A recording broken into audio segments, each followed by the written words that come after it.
পরিষ্কার, এখানে খুব কথা বলার কিছু নেই। আজকে ডেইলি স্টার নয়, প্রথম আলো নয়, আজকে গণতন্ত্রের উপর আঘাত এসেছে।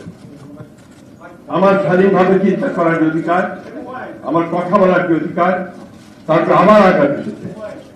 জুলাই যুদ্ধের উপর আঘাত এসেছে। জুলাই যুদ্ধ ছিল এই দেশের মানুষের অধিকার প্রতিষ্ঠার ক্ষেত্র, আজকে সেই জায়গায় আঘাত এসেছে। তাই আমি আমার অনুরোধ আপনাদের কাছে কোন রাজনৈতিক চিন্তা দল নয়, সংগঠন নয়, সকল গণতান্ত্রিক ভাবে মানুষের এখন এক হওয়ার সময় এসে গেছে। আমরা যারা অন্ধকার থেকে আলোতে আসতে চাই, আমরা যারা আমাদের বাংলাদেশকে সত্যিকার অর্থে একটা স্বাধীন সার্বভৌম গণতান্ত্রিক বাংলাদেশ হিসেবে দেখতে চাই, তাদেরকে আজকে শুধু সচেতন হলে চলবে না, রুখে দাঁড়াতে হবে। এখন রুখে দাঁড়ানোর সময় এসে গেছে।